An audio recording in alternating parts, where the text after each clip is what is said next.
ధ్వని.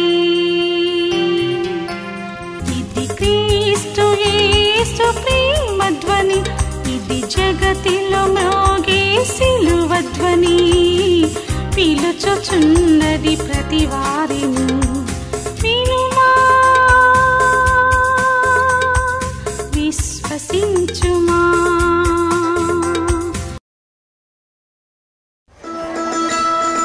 అందరూ కూడా సంతోషంగా పాడాలి, ఎవరు నిద్రపోతూ పాడద్దు. కమాన్ కూడతో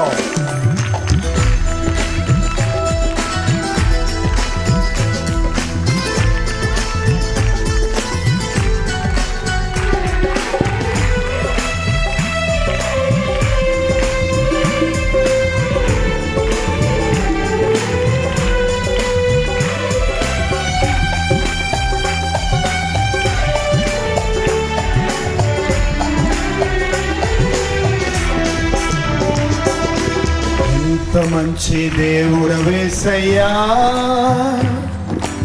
ఎంత మంచి దేవుడవేసయ్యా. చింతలన్నీ తీరేనయ్యా నిన్ను చేరగా. ఎంత మంచి దేవుడవేసయ్యా, నా చింతలన్నీ తీరేనయ్యా నిన్ను చేరగా. ఎంత మంచి దేవుడవేసయ్యా, ఎంత మంచి దేవుడవేసయ్యా. అందరూ పాడలేదు. ఎంత మంచి దేవుడవేసయ్యా, చింతలన్నీ తీరేనయ్యా నిన్ను చేరగా.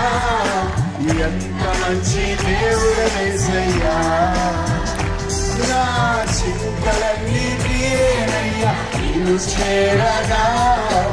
ఎంత మంచి దేవుడవేసయ్యా.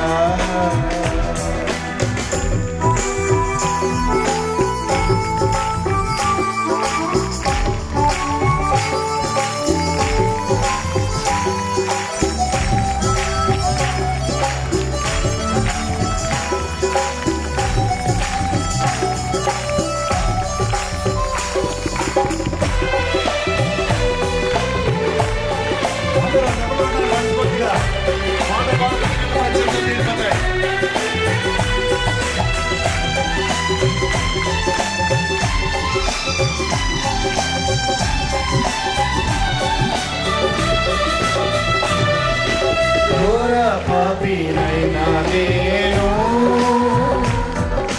దూరంగా పారిపోగా. ఘోర పాపినైనా నేను దూరంగా పారిపోగా. నీ ప్రేమతో నన్ను క్షమించి నన్ను హత్తుకున్నావయ్యా. నీ ప్రేమతో నన్ను క్షమించి నన్ను హత్తుకున్నావయ్యా. ఎంత మంచి దేవుడవేసయ్యా, ఎంత మంచి దేవుడవేసయ్యా. చింతలన్నీ తీరేనయ్యా నిన్ను చేరగా. ఎంత మంచి దేవుడవేసయ్యా, నా చింతలన్నీ తీరేనయ్యా నిన్ను చేరగా. ఎంత మంచి దేవుడవేసయ్యా.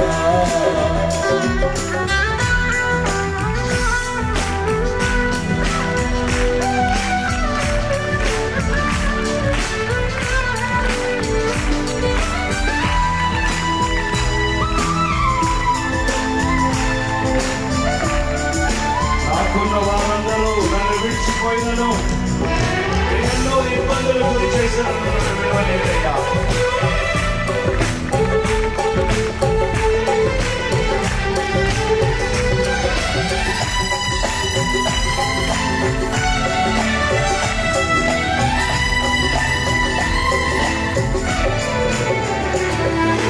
నాకున్న వారందరూ నన్ను విడిచిపోయినను, నాకున్న వారందరూ విరచిపోయినను ఎన్నెన్నో ఇబ్బందులకు గురి చేసిన నన్ను విడువలేదేసయ్యా ఎన్నెన్నో ఇబ్బందులకు గురి చేసినను నన్ను విడువలేదేసయ్యా అందరూ కదా ఎంత మంచి దేవుడవేసయ్యా ఎంత మంచి దేవుడవేసయ్యా చింతలన్నీ తీరేనయ్యా నీవు చేరగా ఎంత మంచి దేవుడవేసయ్యా నా చింతలన్నీ తీరేనయ్యా నీవు చేరగా ఎంత మంచి దేవుడవేసయ్యా నీవు లేకుండా నేను ఈ లోకంలో బ్రతకలేదయ్యా నా దేవా ఎప్పుడైనా నన్ను విడిచితివా విడవలేదయ్యా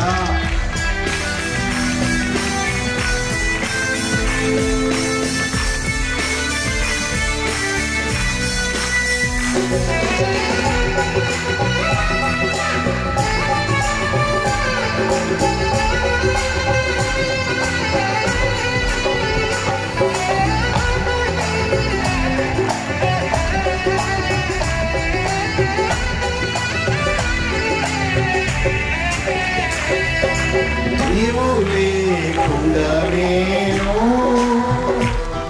ఈ లోకంలో బ్రతకలేనయ్యా నీవు లేకుండా నేను ఈ లోకంలో బ్రతకలేనయ్యా నా దేవా ఎప్పుడైనా నన్ను విడచితివా నన్ను విడువలేదేసయ్యా నా దేవా ఎప్పుడైనా నన్ను విడచితివా నన్ను విడువలేదేసయ్యా ఎంత మంచి దేవుడవేసయ్యా ఎంత మంచి దేవుడవేసయ్యా చింతలన్నీ తీరేనయ్యా నిన్ను చేరగా ఎంత మంచి దేవుడవేసయ్యా నా చింతలన్నీ తీరేనయ్యా నిన్ను చేరగా ఎంత మంచి దేవుడవేసయ్యా నా చింతలన్నీ తీరేనయ్యా నిన్ను చేరగా ఎంత మంచి దేవుడవేసయ్యా నా చింతలన్నీ తీరేనయ్యా నిన్ను చేరగా ఎంత మంచి దేవుడవేసయ్యా నా చింతలన్నీ తీరేనయ్యా నిన్ను చేరగా మంచి మంచి దేవుడవేసయ్యా చాలా మంచి దేవుడవేసయ్యా కరుణామయుడా దయామయుడవయ్యా ప్రేమామయుడవు క్షమించేవాడివయ్యా స్వస్థపరిచే నా యేసయ్యా కన్నీరు తుడిచే నా యేసయ్యా ఎంత మంచి దేవుడవేసయ్యా ఎంత మంచి దేవుడవేసయ్యా చింతలన్నీ తీరేనయ్యా నిన్ను చేరగా ఎంత మంచి దేవుడవేసయ్యా నా చింతలన్నీ తీరేనయ్యా నిన్ను చేరగా ఎంత మంచి దేవుడవేసయ్యా నా చింతలన్నీ తీరేనయ్యా నిన్ను చేరగా ఎంత మంచి దేవుడవేసయ్యా నా చింతలన్నీ తీరేనయ్యా నిన్ను చేరగా ఎంత మంచి దేవుడవేసయ్యా హల్లెలూయా ఎంతమంది పాడారో హల్లెలూయా చెప్పండి అంత గట్టిగా ఎనబడింది ఆ పాట ఇందాక క్రైస్తవులు అబద్ధాలు ఆడరంట అబద్ధాలు పాడతారంట నిజంగా నా యేసయ్య మంచివాడు అన్నవాళ్ళు హల్లెలూయా చెప్పండి నాకేం మేలు చేశాడు అన్నవాళ్ళు అల్లే చెప్పండి. అదిగో అదిగో నీకేం చేయలేదా? పక్క వాళ్ళని చూసి నీకు బాధలు లేవా అని అడగండి, చూద్దాం. అడగండి. ఇది బాధల లోకం, శ్రమల లోకం.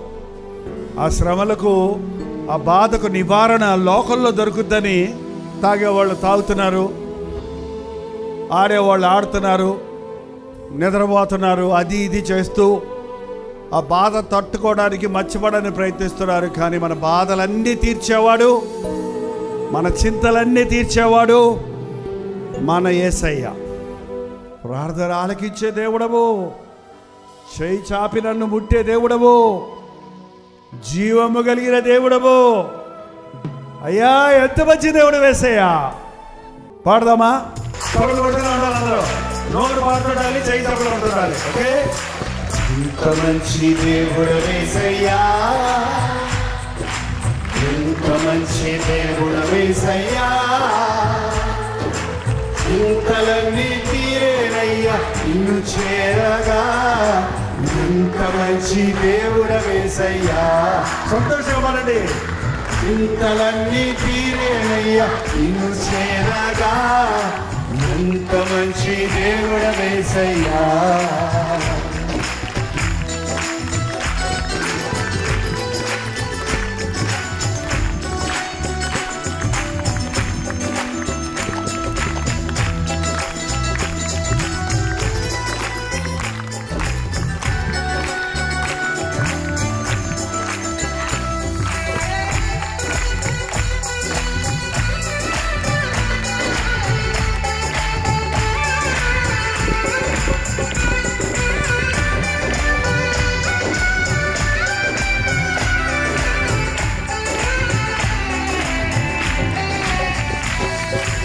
ఘోర పాపినైనా నేను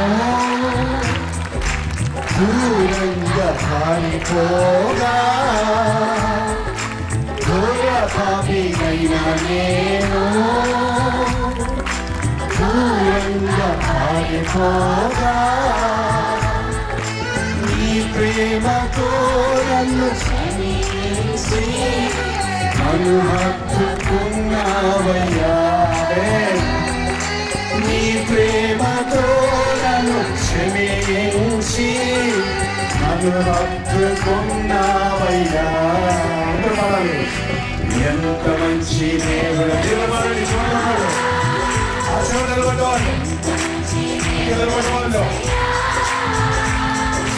చింతలన్నీ తీరేనయ్యా నిన్ను చేరగా.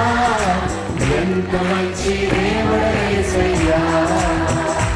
నా చింతలన్నీ తీరేనయ్యా నిన్ను చేరగా. ఎంత మంచి దేవుడు యేసయ్యా.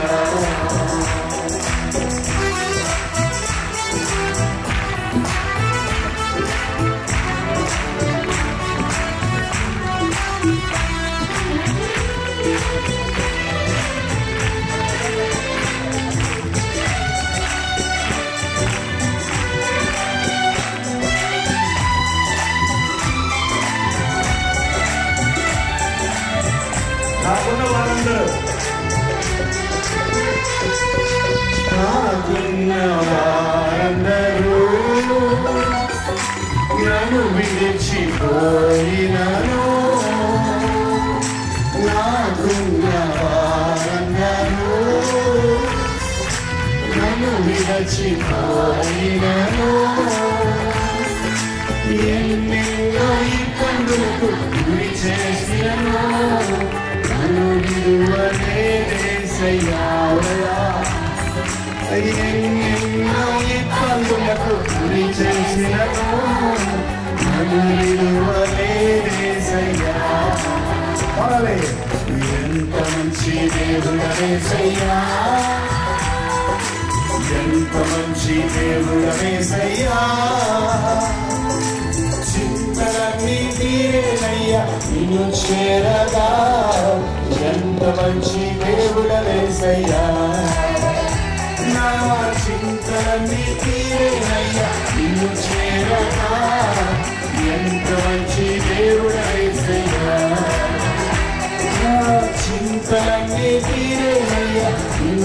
చేరగా ఎంత మంచి దేవుడు యేసయ్యా. చూడండి పడదాం. నీవు లేకుండా నేను ఉండలేదయ్యా, ఈ లోకంలో నేను బ్రతకలేదయ్యా. అదేవా ఎప్పుడైనా నన్ను విడిచివా, నన్ను విడవలేదయ్యా. యేసయ్య విడవడండి. మనుషులు విడిచిపెడతాడు, మన దగ్గర డబ్బు ఉంటే ఉంటాడు, మనం బాగుంటే ఉంటారు, మన కష్టం వచ్చినప్పుడు మన బంధువులు మనకు అక్కడికి రారు, మన బాధల్లో ఉన్నప్పుడు మనల్ని ఓదార్చేవారు ఉండరు. కానీ విడువని ఎడబాయి యేసయ్య. ఇవన్నీ పోగొట్టుకున్న అనారోగ్యంలో మంచం మీద మూలుగుతున్నా నీ పక్కనే కూర్చొని ఆదరించే యేసయ్య ఉన్నాడు. హల్లెలూయా. అర్థం చేసుకుంటూ పాడదాం, ప్రార్థన పరిస్థితిలో పాడదాం, వాక్యతో హృదయం సిద్ధపరచుకుంటూ పాడదాం.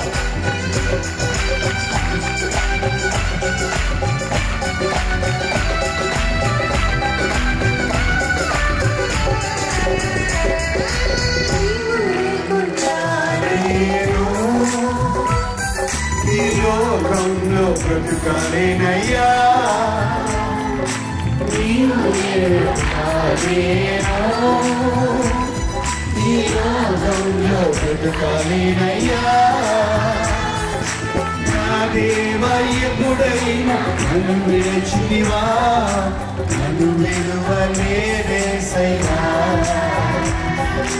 నా దేవా ఎప్పుడైనా నన్ను విడిచితివా, నన్ను విడువలేదేసయ్యా. ఎంత మంచి దేవుడవేసయ్యా, ఎంత మంచి దేవుడవేసయ్యా. చింతలన్నీ తీరేనయ్యా నిన్ను చేరగా, ఎంత మంచి దేవుడవేసయ్యా. నా చింతలన్నీ తీరేనయ్యా నిన్ను చేరగా, ఎంత మంచి దేవుడవేసయ్యా. నా చింతలన్నీ తీరేనయ్యా నిన్ను చేరగా, ఎంత మంచి దేవుడవేసయ్యా.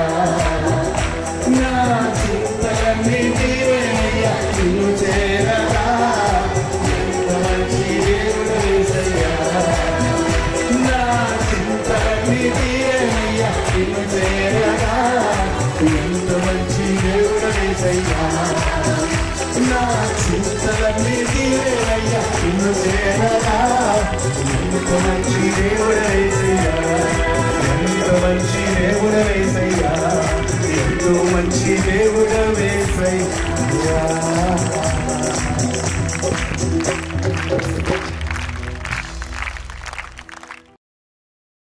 నా దగ్గర పెద్ద బైబిల్ ఉందండి. ఇందులో నుంచి ఏం చెప్పాలి మీకు? రోజు చెబుతూనే ఉన్నా, ఈరోజు మీకు ఏది అవసరమో అది చెప్పాలి కదండి. కాబట్టి మీ ఆశ ఏంటో, ఈ రోజున మీరు ఏ ఆశతో వచ్చారో, ఏ గురితో వచ్చారో, నిజంగా అలా వచ్చారో లేకపోతే ఊరికే వచ్చారో తెలియదు నాకు. వచ్చారా ఆశతో?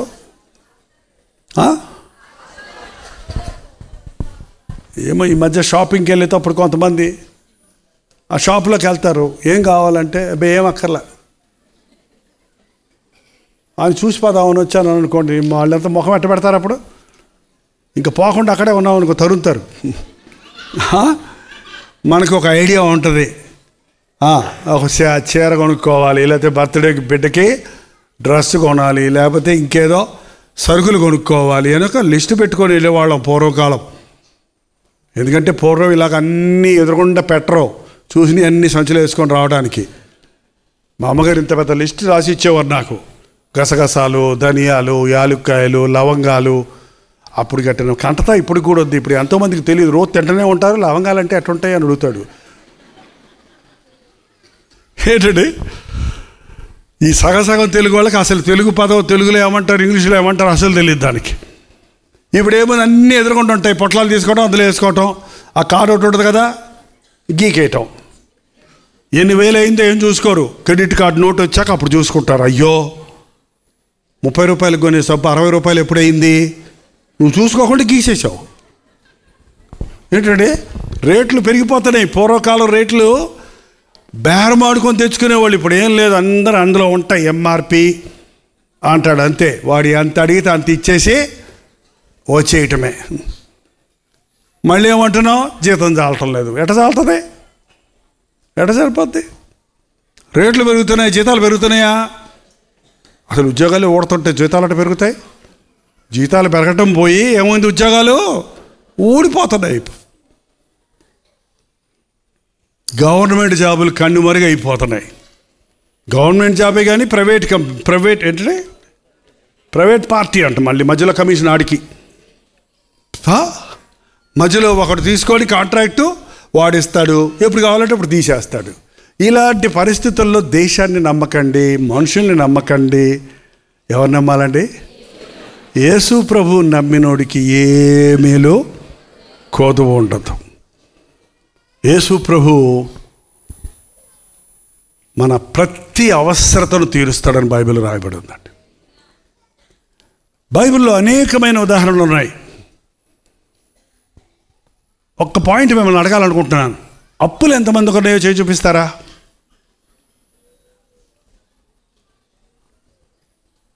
మిగిలిన వాళ్ళకి అప్పులు లేవంటే మీ ఆయనకో మీ నాయనకో ఉండుంటాయి. మళ్ళీ చూపించండి. మాకు అప్పేమీ లేదండి, లోన్ ఉందన్నాడు ఆయన. మరి లోన్ అంటే ఏంటి? జీతంలోనే కట్ అయిపోతుంటుందంట. నెల జీతం తగ్గిపోతుంది. మరి ఎట్లా సరిపోద్ది? ఊరకే లోన్ ఎవరో నీకు వడ్డీ కట్ చేసుకుంటున్నాడు. దానికి ఇంట్రెస్ట్ కట్ చేసుకొని అనవసరంగా మన సంపాదనను వడ్డీ వ్యాపారస్తులు పొట్ట పోషించుకోవడానికి ఇచ్చుకుంటున్నాం. మన కష్టార్జితాన్ని తీసుకెళ్ళి వడ్డీ వ్యాపారస్తులకు ఇచ్చుకుంటే నువ్వు ఏదన్నా కొనుక్కున్నా, నీ బిడ్డలకి ఏదైనా పెట్టుకున్నా పర్వాలా. వాళ్ళు పోషిస్తానికి నువ్వెందుకు అప్పులు చేసి వడ్డీలు కట్టుకుంటూ కూర్చుంటావు? రేపటి గురించి చింతించకండి. ఏనాటి కీడు ఆనాటికే చాలు. బైబిల్లో ఒక విధవరాలు ఎలీషా అనే ప్రవక్త దగ్గరికి వచ్చింది. నేను ఇక రెఫరెన్స్ చూపిస్తాను, టైం చాలదు కనుక. అయ్యా, నీ సేవకుడు అప్పులు చేసి మా ఆయన చచ్చిపోయాడు. ఇప్పుడు అప్పులోడు వచ్చి నా 2 బిడ్డల్ని బానిసలుగా తీసుకుపోతానంటున్నారు అని ఆయన దగ్గర చెప్పినప్పుడు, సరేనమ్మా చెక్ రాసిస్తానన్నాడా?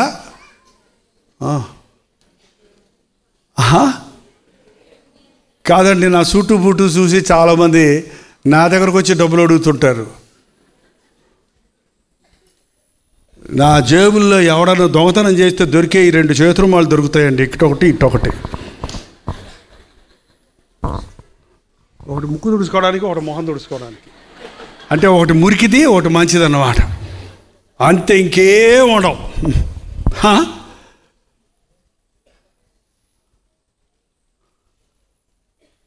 పేతురు యోహానులు దేవాలయంలోకి ఎక్కిపోతుంటే శృంగారం అనే దేవాలయంలోనికి ఏ తబిత లాంటి తల్లో ఒక మంచి సిల్క్ అంగి కుట్టించి ఇచ్చిందేమో ఇద్దరికి. తబిత ఎవరండి? సూత్తో వస్త్రాలు కుట్టే ఆమె.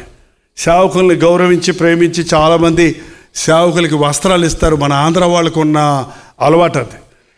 ఆమె ఆ సిల్క్ బట్టలు వేసుకొని వెళ్తున్నారు దేవాలయంలోనికి. ఈ పుట్టుకుంటోడు అక్కడ కూర్చొని వీళ్ళ సిల్క్ బట్టలు చూడగానే, అబ్బో వీళ్ళెవరో మంచి జమీందారులాగా ఉన్నారే, గోసి కట్టుకొని వీళ్ళు జాలర్లాగా వెళ్తుంటే చేయి చాపుతాడా? వీళ్ళే గోసి పెట్టుకున్నారు, మనకేమి ఇస్తాడు బాబు అనుకోడు కదా. అట్ట వెళ్ళలేదు వాళ్ళు, అట్ట వెళ్ళలేదు. జాలర్ ఉన్నప్పుడు నీళ్ళలో దిగినప్పుడు జాలర్ వేషంలో ఉన్నాడు. ప్రభు బిడ్డలు పోయిన తర్వాత ప్రభువును మహిమపరచడానికి దేవుడు తను నమ్మిన వారిని తలగా ఉంచుతాడు కానీ తొగ్గా ఉంచడు. వారి దగ్గర తనకేమైనా దొరుకుతుందేమో అని చేయి చాపాడంట. ఏంటండి? ఆవిడ పేతురు అన్నాడు, వెండి బంగారాలు మా ఇద్దరు లేవు కానీ. అంటే ఆ రోజుల్లో మనకులాగా ఇప్పుడు కాగితం నోట్లు కాదు, డబ్బులు, వెండి నాణ్యాలు, బంగారపు నాణ్యాలు ఉండేవి. అదంటే ఇప్పుడు ఏదో బంగారం పెట్టుకోవద్దు, లేకపోతే వెండి బంగారం లేదంటే దీపాలు గారు రింగు పెట్టుకున్నాడు ఎందుకన్నాడు ఒక ఆయన. పెళ్ళైందని తెలియటానికి మగవాళ్ళు రింగు పెట్టుకుంటారా, ఆడవాళ్ళు మన దేశంలో ఏదో వేసుకుంటారు కదమ్మా, తాళి వేసుకుంటారా, వేసుకోకూడదు అని కొంతమంది. ఈ చాదస్తవాదులు ఉంటారండి కొంతమంది. నీకు ఇష్టమైతే వేసుకో, లేకపోతే తీసేయి. అంతేగాని వేసుకున్న వాళ్ళని చూసి నువ్వు వేసుకోకూడదు అడగని పోతావు, నేను తీసేసాను కాబట్టి నువ్వే కూడా తీసేయి. ఇది అసూయ. తెల్లబట్టలు కట్టుకోండి మంచిదే. తెల్లబట్టలు వేసుకుంటే చాలా మంచిది, దేవదూతలా ఉంటారు. ఉతుక్కోట కష్టమవుద్ది, ఎక్కడ పడతాడు కూర్చోట కుదరదు. సరే నువ్వు ఉతుక్కో, నువ్వు వేసుకో. అందరూ తెల్లబట్టలు వేసుకోవాలి, రంగు బట్టలు వేసుకోవాలి, అందరూ నరకని పోతారు అని ప్రసంగం చేయటం ఎందుకు చెప్పండి? అక్కర్లా. నిన్ను దేవుడు ఎలా ఉండమంటే అలా ఉండండి. దేవుడు పై రూపాన్ని చూడటంలా. పై రూపం ఎవరి కోసం? ఇది మనుషులు చూస్తున్నారు. మనుషులు పై రూపాన్ని చూసే మనకేమిస్తారు? గౌరవిస్తారు, విలువిస్తారు, లేదా మనం ఎవరమని తెలుసుకుంటారు. కాబట్టి దేవుడు హృదయాన్ని చూస్తున్నాడు. హృదయం సరిగా ఉండకుండా పైన తెల్లచీర కట్టుకుంటే లోపల నల్ల హృదయం ఉంటే పరలోకం వెళ్తారా? ఆహా. వెండి బంగారాలు లేవని అంటే అర్థం ఏంటంటే ఆ రోజుల్లో డబ్బులు, వెండి నాణాలు, బంగారపు నాణాలు ఉండే. డబ్బులు లేవయ్యా నా దగ్గర, మాకు కలిగిన దాన్ని మీకు ఇస్తున్నాం. డబ్బులు లేనోళ్ళు ఏం కాదు. పేతురు యోహాన్లో డబ్బులు లేనోళ్ళు కాదు. యోహాన్ అయితే చాలా గొప్ప జాలరి. పనోళ్ళు ఉన్నారు, కూలోళ్ళం పెట్టి వలలు ఓడలు వాళ్ళ దగ్గర వదిలిపెట్టి ప్రభు పిడిచినప్పుడు అన్నీ వదిలిపెట్టి ప్రభు కొరకు వచ్చాడు. ఏంటో పాస్టర్లు అంటే ఇవాళ అడుక్కు తింటూ ఏ ఉద్యోగం లేక, ఏ చదువు రాక, ఏ గతి లేక పాస్టర్ అయ్యారనుకుంటున్నారండి కొంతమంది. అటువంటి వాళ్ళు ఉన్నారేమో అది లేదు. కానీ ఏ పనిలోనోడికి బడి పంతుల పని అని పూర్వకాలం చెప్పినట్టు ఏ పనిలోనోడు పాస్టర్లు అయిపోతున్నారులేండి ఇప్పుడు. ఎవరి మటుకు వాళ్ళే పాస్టర్లు, వాళ్ళకి వాళ్ళే. ఒక నాయకుడు ఉండడు, ఒక ట్రైనింగ్ ఉండదు, ఒక రక్షణ అనుభవం ఉండదు. ఒక దైవజనుడి క్రింద నేర్చుకున్నాక దైవజనుడు అవుతాడు ఎవడైనా సరే. మోషే దగ్గర నేర్చుకున్నాడు యెహోషువ. మోషే తర్వాత మోషే కంటే గొప్ప. మోషే మీద ఉన్న ఆత్మని నీకు ఇస్తానని దేవుడు అపాయింట్ చేశాడు. చూసారా, మనం దేవుని సేవకుల దగ్గర ఉన్నప్పుడు, ఇలాంటి వాక్యాలు వింటున్నప్పుడు, ఇదిగో యూట్యూబ్లో వింటున్న మన సుధీర్ లాంటి వాళ్ళు మేము వాక్యం చెప్పడానికి వెళ్తున్నాం. చాలామంది చెప్తున్నారు ఈ 3 సంవత్సరాల నుంచి రోజు వాక్యం వినే వాళ్ళల్లో ఆత్మలను సంపాదించాలి, యేసయ్య ప్రేమను అందరికీ చెప్పాలి అని రోజు చెబుతున్న దాన్ని బట్టి వాళ్ళకి ప్రేరేపణ వచ్చి వారు ఎక్కడికో అక్కడికి చేటుకు వెళ్ళి ఎవరు వాళ్ళకి డబ్బులు ఇవ్వకపోయినా, ఎవరు వాళ్ళని పంపమనకపోయినా యేసు ప్రభు గురించి చెప్పాలని వెళ్తున్నారు. అది ఆ శక్తి. నాజరేయుడైన యేసుక్రీస్తు నామంలో లేచి నడు అనగానే వాడు దిగ్గున లేచి సినిమాకు పోయాను. దిగ్గున లేచి తను కుంటోడు అన్న వాళ్ళందరి కాళ్ళు ఎరగొట్టెను. అవునా? ఏం చేశాడు? పేతురు యోహాన్ల మీద చేతులు వేసుకొని గంతులు వేసుకుంటూ ఎక్కడికి వెళ్ళాడు? దేవాలయంలోనికి వెళ్ళాడు. దేవుడు మనకు కాళ్ళు ఇచ్చింది ఎందుకంటే మందిరానికి మాత్రం రారు, ఎక్కడికన్నా వెళ్తారు. మోకాళ్ళు వేయటం చేత కదా మీకు? ఎంతమందికి వచ్చి మోకరించడం చూపించండి. మనిషి అన్నాక ప్రతి వాడికి వచ్చు, కానీ ఇయ్యరు. మోకాళ్ళు కనుక మనకు కూడా రోబోట్లాగా ఇట్టాగే పెట్టాడు అనుకోండి, ఇట్టాగే నడుస్తాం. ఇంకా కర్రల్లాగా చక్కగా వంగుతున్నాయి. మోకాళ్ళ ప్రార్థన నేను యవ్వన కాలంలో నేర్చుకున్నా. ఇప్పుడు కూడా మోకరించకపోతే నా మనసు ఒకలా ఉంటుంది. చూపించుకోవడానికి కాదు, ప్రార్థన చేస్తాడు. ఈ మధ్య మరీ ఎక్కువైపోయింది, నాకు పిచ్చి పట్టిందో ఏంటో మరి మోకాళ్ళ ప్రార్థన మీద ఆశ ఎక్కువైపోయింది. ఎక్కువసేపు మోకరిద్దాం, ప్రార్థిద్దాం. దేవుని దగ్గర పడి ఎన్నో పోరాటాలు ఉన్నాయి, ఎంతోమంది సమస్యలు ఉన్నాయి. వాటన్నిటిని దేవుని ముందు పెట్టాలి. మోకాళ్ళ ప్రార్థనకి చాలా గొప్ప జయం ఉందండి. మోకరించి ప్రార్థించేవాడికి పరధ్యానం ఉండదు, నిర్లక్ష్యం ఉండదు. ఎందుకంటే అది కొంచెం కాన్సన్ట్రేట్ అవుతుంది. నీ మోకరించినప్పుడు మనస్ఫూర్తిగా ప్రార్థించగలుగుతారు. నేర్చుకోండి మీరు కూడా. మీరు ఒకవేళ మరీ వృద్ధులైనా మోకాళ్ళ నొప్పులు అలాంటివి ఏమైనా ఉంటే ఓ కుర్చీయో ఏదైనా తిరగేసి సపోర్ట్ చేసుకొని దాని సపోర్ట్తో మోకరించండి. పోనీ మిగిలిన వాళ్ళు మోకరించమంటే కుదురుగా కూర్చుంటారు చక్కగా, అది మోకరించడం కాదు. సాతాను పాటలు పాడుతుంటే వాడు కూడా పాడతాడు, ఎందుకంటే వాడు కూడా ఒకప్పుడు క్వైర్ లీడరే, పరలోకంలో పాటలు పాడించినోడే. ప్రసంగం చెప్తుంటే రిఫరెన్స్లు కూడా అందిస్తాడు, ఎందుకంటే ఆదాము కాడి నుంచి ఇప్పటి వరకు ఉన్న ప్రతి వాడి సంగతి సాతానికి దావీదుని ఎలా పడగొట్టాలో, తెలుసా తెలీదా? దావీదు లాంటి భక్తుణ్ణి పడగొట్టాడు కదా. సొలొమోను లాంటి జ్ఞానిని పడగొట్టాడా? సంసోను లాంటి బలవంతుణ్ణి. కాబట్టి అన్నీ తెలుసు ఆడికి. యోబు సంగతి కూడా తెలుసు. అక్కడ ఉడకల పప్పులు. ఎక్కడ యోబుడు కూడా పడగొడదామని నీకు చేతకాక యోబుని అన్ని విధాలు శోధించి చేతకాక దేవుడి దగ్గరికి వెళ్ళిపోయాడు. నువ్వు అంచు కంచేసావు కదా, నువ్వు కంచి తీసే చూడు నేనేం చేస్తానో, నీ ముఖం మీద దూషించకపోతే నన్ను అడిగి అన్నాడండి. దేవునికి నమ్మకం ఉంది. నా సేవకుడైన యోబుని పో చేసుకోపో, అన్నీ పోయినాయి. ఆరోగ్యం ఉంది కదా, సరే పో. వాళ్ళంతా సోరియాసిస్ అంటారు. ఇప్పుడు సోరియాసిస్, అంతకుముందు కుష్ఠరోగం అనుకునేవాళ్ళం. కుష్ఠరోగం దురద రాదు, స్పర్శ ఉండదు వాళ్ళకి. సోరియాసిస్ అంటే తెలుసా? ఇప్పుడు అందరికి చాలా మందికి వచ్చేస్తుంది. ఇక్కడ తోలు ఊడిపోతూ ఉంటుంది, ఇలాగా మంట పుట్టేస్తుంటుంది, గోక్కుంటుంటే తోలు వచ్చేస్తుంటుంది, పుండు అయిపోద్ది. చాలామంది ఇప్పుడు సోరియాసిస్ ద్వారా నాకు ప్రార్థన భారాలు పంపిస్తూ ఉంటారు. ఎక్కువ అవుతుంది ఈ దినాల్లో. ఈ యొక్క రియాక్షన్స్కి, ఈ యొక్క మెడిసిన్స్కి సైడ్ ఎఫెక్ట్స్ వస్తున్నాయి. బూడిదలో కూర్చొని గోక్కుంటున్నాడండి. అందరూ పోయారు. భార్య ఉందండి. భార్య ఏమందండి, ఫోన్లేండి నేనున్నాను కదండి, నేను గోకుతానండి, దిగులు పడకండి, మీకు నేను నాకు మీరు ఉన్నారు కదా అందా. ఆయన గోక్కుంటుంటే ఇంకెందుకయ్యా ఊరికే దేవుడు దేవుడు దేవుడు అంటావు, యథార్థత వదిలిపెట్టవా? దేవుణ్ణి దూషించి చావరాదా? ఆ డైలాగ్ ఎవరిదో తెలుసండి?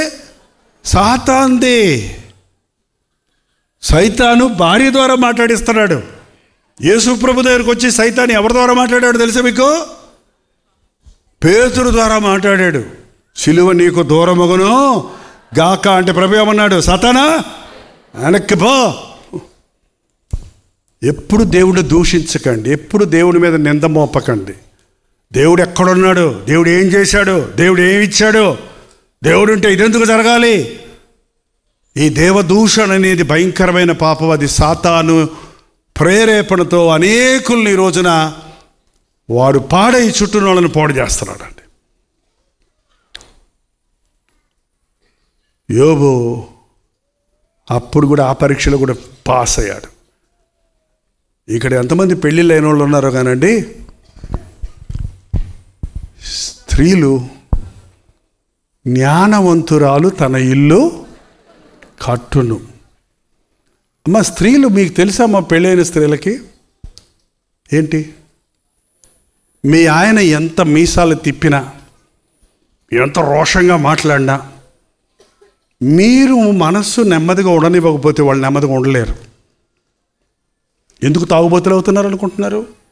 ఎందుకు పరాయి స్త్రీలు ఇంటికి వెళ్తున్నారు? మీరే. మీ భర్త మీ మీద ఒకవేళ పెత్తనం చేసినట్టు కనపడినా మీరంటే వారికి ఆ బంధం దేవుడు పెట్టాడండి. భార్య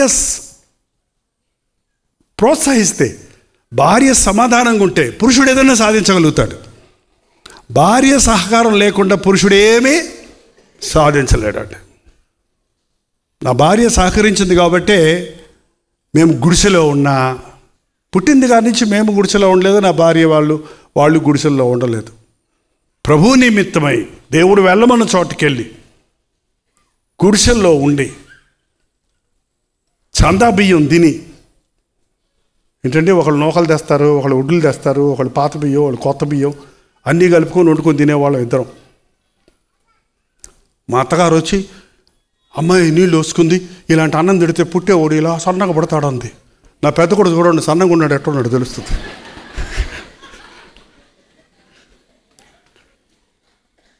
అన్నాలు తింటారు అంటే వచ్చేది ఆశీర్వాదం. దేవుడు ఆశీర్వదిస్తే మాకంటే పొడిగైపోయారు మా పిల్లలు. ఏమి మామూలు భోజనమే తిన్నాం. దేవుణ్ణి ప్రేమిస్తే, నేను తిరుగుతూ ఉంటే నా భార్య బిడ్డల్ని పట్టించుకుంది. స్టేజ్ల మీదకి వచ్చి పాటలు పాడాలి, ప్రసంగాలు చేయాలి అని అంటాను కుదరలేదు ఆ రోజుల్లో. ఇప్పుడంటే వేరే, ఇంట్లో నుంచే ఇవ్వచ్చు, ఇప్పుడు మీడియా వచ్చింది కాబట్టి. కానీ ఆ రోజుల్లో తను కాచుకొని ప్రార్థన చేసుకొని ఉన్న మూలాన ఈరోజు కుటుంబం అంతా సేవలో ఉన్నాం. ఎందుకంటే గొప్ప ఆశీర్వాదం నాకు ఇంకోటి లేదని నాకు సంతోషం. అది అన్నిటికంటే నేను పాస్టర్ ప్రసంగాలు చేస్తుంటే నా కొడుకులు పోయి ఎక్కడో రోడ్ల మీద తిరుగుతుంటే, లేకపోతే ఉద్యోగాలు చేసి డబ్బులు సంపాదించుకుంటుంటే ఏం ప్రయోజనం? మనం ఈ లోకంలో సాధించాల్సింది భార్యాభర్తలు ఒకటై ఉంటే దేవుడు వారి ద్వారా అద్భుత కార్యాలు జరిగిస్తాడండి. ఓకే, సైతాను వాళ్ళ మధ్యలో దూరి, ఆదామవ్వల మధ్యలో దూరినట్టుగా ఈరోజు కూడా ప్రతి కుటుంబంలో భార్యాభర్తల మధ్య గొడవలు, చాలా కుటుంబాలు విడిపోతున్నాయి. పూర్వం కొంచెం కట్టు నిష్ఠ ఉండేది. ఇప్పుడు 3 నెలలకి 6 నెలలకి విడాకులు ఇచ్చేసుకోవటం, మళ్ళీ పెళ్లి చేసుకోవటం, ఇష్టం వచ్చినట్టు. ఇంతకుముందు స్త్రీ భర్త వదిలేస్తే స్త్రీ ఏమైపోద్దో అనుకునేవారు, కానీ ఇప్పుడు స్త్రీలే వదిలేస్తున్నారు పురుషుల్ని. చాలామంది పురుషులు ఏడుస్తూ చెప్తుంటారు నా దగ్గరకు వచ్చి, అయ్యా నా భార్య 2 పిల్లలయ్యా పరాయాతంతో వెళ్ళిపోయిందయ్యా, ఆ బిడ్డల మొక్కలు చూస్తే నాకు జాలేస్తుందయ్యా. నా భార్య దగ్గరికి వెళ్ళి, అమ్మా నేను క్షమిస్తున్నాను, పోన్లే అయిందేదో అయిపోయింది, వచ్చేయి మనం కుటుంబం కట్టుకుందాం, మన బిడ్డల్ని పెంచుకుందామని బతిమిలాడుతుంటే రావటం లేదయ్యా.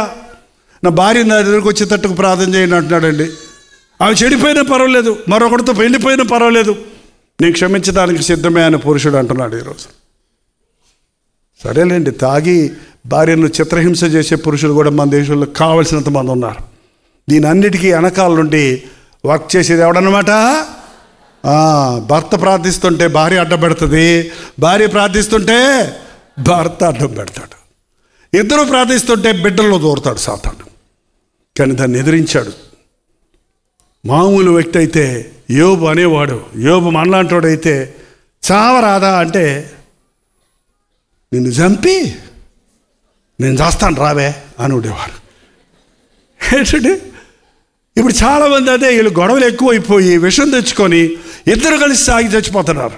పోనీ వీళ్ళు చచ్చారు, ఆ చిన్న బిడ్డలను కూడా తాపించి మేము చచ్చిపోయిన తర్వాత వీళ్ళని ఎవడు చూస్తాడు వాళ్ళకు కూడా తాపించి చంపేసుకుంటున్నారని వింటున్నాం చూడండి. ఎందుకంటే చావు చావు చావు అనే పదం ఎవరి మాట తెలుసా?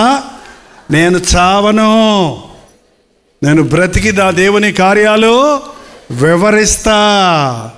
ఒకవేళ నేను చనిపోవలసి వస్తే ఇక్కడ కళ్ళు మూసి ఎక్కడ పరలోకంలో నేను కళ్ళు తెరుస్తా. అది క్రైస్తవ జీవితం. ఈ లోకంలో శ్రమలు ఉంటాయి, కష్టాలు ఉంటాయి, కొరతలు ఉంటాయి. నీ దగ్గర ఏముందో చెప్పు. నా దగ్గర ఏం లేదయ్యా, అప్పులు ఉన్నాయా అంటుంటే చెప్పమ్మా, మా ఇంట్లో ఏముంది? ఏముంది, మట్టి కుండలో అంత నూనె ఉంది. సరే వెళ్ళి ఇరుగు పొరుగు వారి పాత్రలన్నీ తీసుకొని ఆ కుండలో నేను అన్ని పాత్రల్లో పొయ్యి అని చెప్పాడండి. మీకు ఏమైనా అర్థమైందా? మీకు అలా చెప్తే ఏమైనా చేస్తారా? పాస్టర్ గారికి కొంచెం లూజ్ అనుకుంటా. మన దాంట్లో ఎంత ఉందంటే ఊర్లో అన్నీ తెచ్చిపోయమంటాడు ఏంటినా? ఎట్టా పోస్తాము, ఎట్టా జరుగుద్ది? నమ్మితే చాలు, నీవు నమ్మకుండా అద్భుతాలు జరగవు. నమ్ముట నీ వలనైతే నమ్ము వారికి సమస్తము. నమ్మింది ఆమె, నమ్మింది కాబట్టి ఇంకా మారు మాట్లాడకుండా వెళ్ళింది. పెద్ద కొడుకు ఖాళీ కొండ పెట్టాడు, చిన్న కొడుకు నిండిన కొండ పక్కన పెట్టాడు. ఇంకోటి ఇంకోటి ఇంకోటి ఇంకోటి పాత్రలన్నీ నిండిపోయినాయి. ఇంకంతేనా? వెంటనే నూనె అమ్మబండని బోర్డు పెట్టుకుందా? మళ్ళీ ఎక్కడికి వెళ్ళింది? అయ్యా నువ్వు చెప్పినట్టు చేశానయ్యా, పాత్రలన్నీ నిండిపోయాయి. కొంతమంది అంటే ప్రార్థన చేయమని అడుగుతారు, కానీ ఆ ప్రార్థనకు జవాబు వచ్చాక మళ్ళీ పాస్టర్ గారికి చెప్తారా? అబ్బే చాలా కష్టపడుతుందండి, నా భార్య నొప్పులు వస్తున్నాయండి, ప్రసవానికి హాస్పిటల్కి తీసుకెళ్తున్నాం అయ్యగారు, ప్రార్థన చేయడానికి అర్ధరాత్రి నాకు ఫోన్ చేస్తారు, లేకపోతే వాట్సాప్ పెడతారు.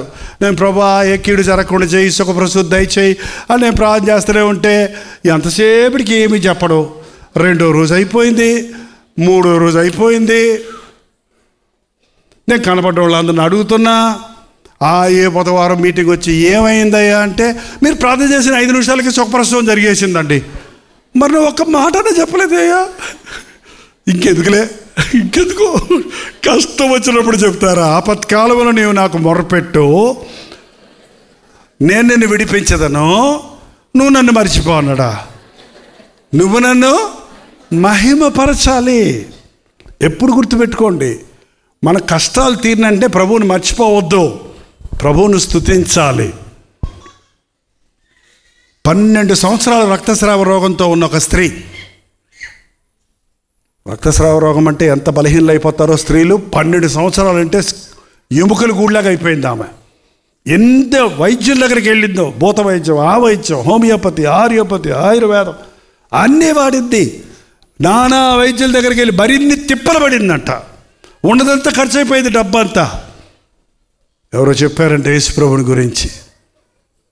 ఎప్పుడు గుర్తుపెట్టుకోండి, మనం ఎవరికన్నా యేసుప్రభుని గురించి చెబితే వాళ్ళ అవసరతలు తీరుతాయి, వారికి విశ్వాసం కలుగుతుంది. నిజంగా కొంతమంది ఎంతో అవసరతలో ఉన్నారు, చెప్పేవాళ్ళు లేరు, వాళ్ళకి గతి లేదు, దిక్కు లేదు, ఏం చేయాలో తెలీదు, చనిపోదాం అనుకుంటున్నారు, పారిపోదాం అనుకుంటున్నారు, విసిగిపోయి ఉన్నారు మనుషులు. యేసయ్య ఉన్నాడు నిన్ను క్షమించేవాడు, యేసయ్య ఉన్నాడు నిన్ను స్వస్థపరిచేవాడు, యేసు ప్రభు నీ కొరకు ప్రాణం ఇచ్చిన ప్రభు ఉన్నాడని మీరు మీ బంధువులకి, స్నేహితులకి ఫోన్ చేసి చెప్తూ ఉండండి. చెప్తారా?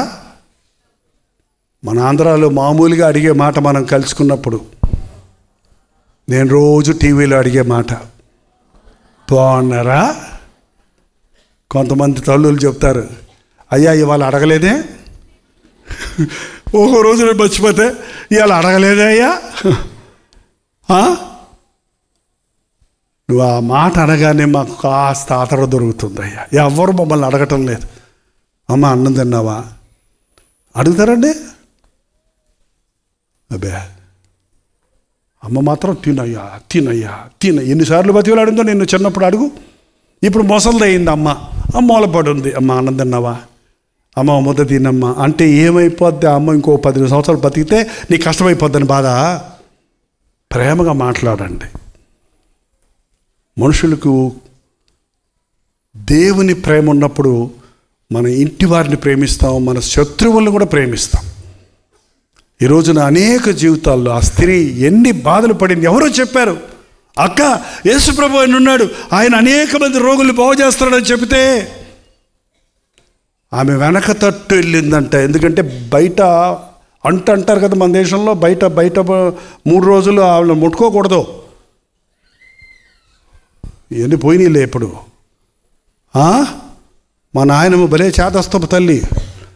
ఒకరోజు ఇటు ఎగురుకుంటూ ముట్టు, అరే చండాలు పొడా పోయి స్నానం చేయరా, ఏదో స్నానం చేయమంటుంది.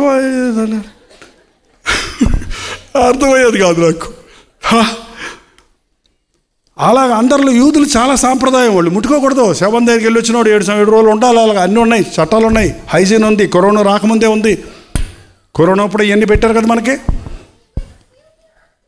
కాబట్టి అందరిలో వెళ్ళలేకపోయింది ఆమె. వెనక నుంచి పాక్కుంటూ వెళ్ళి అంగి ముట్టకోగానే ఏమైపోయిందట, వెంటనే ఆమె రక్తధార కట్టింది. హల్లెలూయా. యేసు ప్రభు చేసే కార్యాలు వెంటనే జరుగుతాయి. రేపు అని చెప్పడం ఆయన. మన ఆఫీసుల్లో జరిగినట్టు, మన డాక్టర్లు చెప్పినట్టు 3 నెలల్లో బాగవుద్ది, 6 నెలల్లో బాగవుద్ది అని చెప్పేవాడు కాదు ఆయన. ముట్టిన వెంటనే అద్భుతం, అడిగిన వెంటనే. ఏంటండి పరలోకం ఇక్కడికి ఎంత దూరం ఉందో తెలుసా మీకు? తెలుసా? పరలోకం నుంచి ఒక వెలుగు కిరణం భూలోకానికి రావాలంటే 2.5 సంవత్సరాలు పడుద్ది. ఎంత?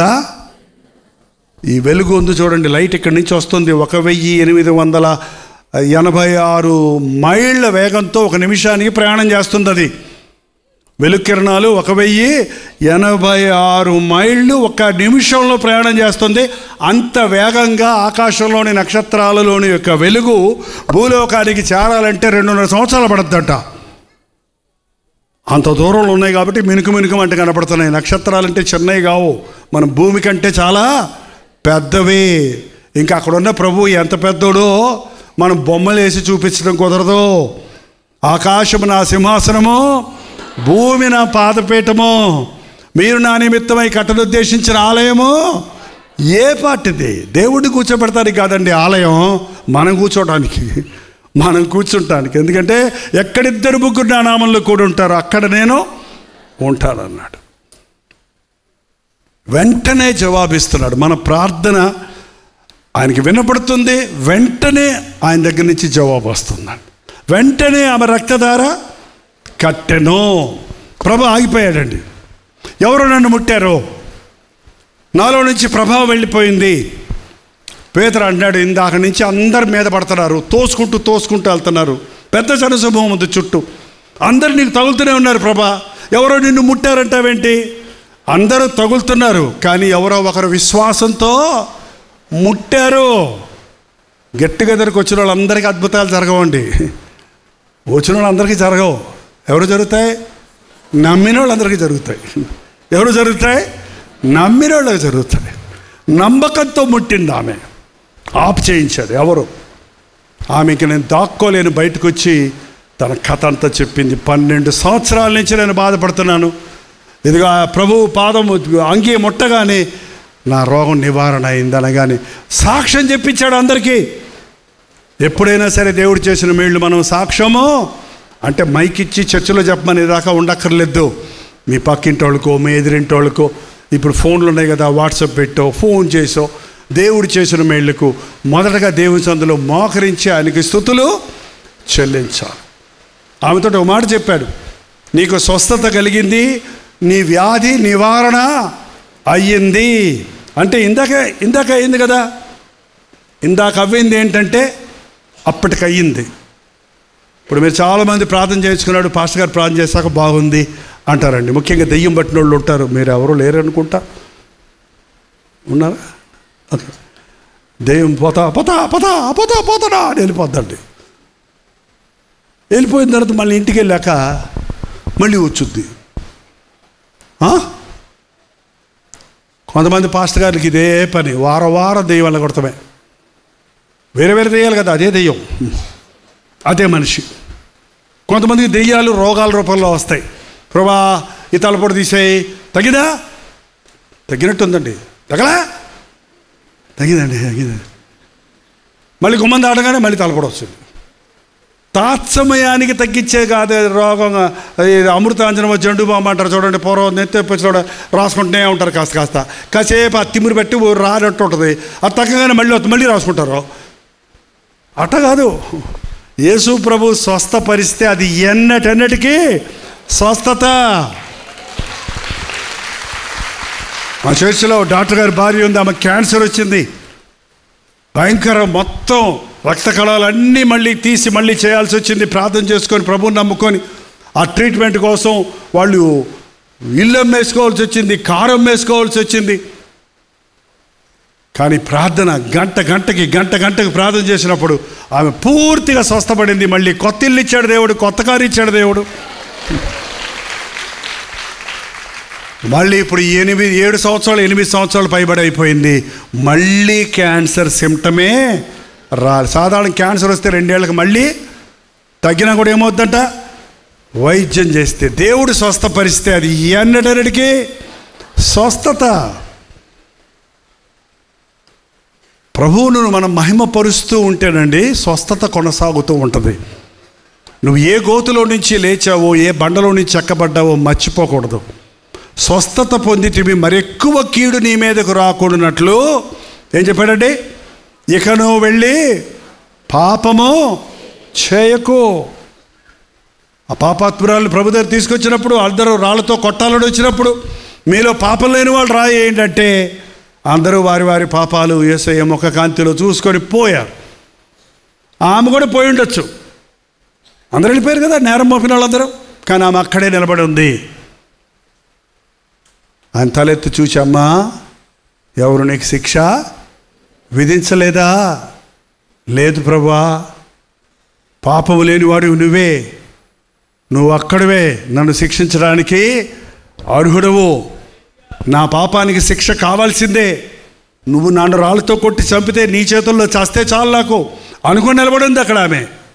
కానీ పాపం ఒప్పుకున్నప్పుడు ప్రభు ఏమన్నాడండి? నేను నీకు శిక్ష విధించను.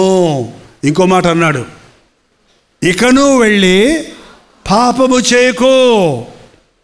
మన కష్టాలు తీరుతున్నప్పుడు అండి మళ్ళీ పాపం చేస్తే, మళ్ళీ దేవుణ్ణి మర్చిపోతే, మళ్ళీ ప్రార్థన చేసుకోకపోతే మళ్ళీ వస్తూనే ఉంటాయి. కొంతమంది జీవితాల్లో అలాగే ఉంది. అది కాదు, ఒక్కసారి ప్రభువు నిన్ను స్వస్థపరిస్తే మళ్ళీ ఆ రోగం నీకు రాదిక.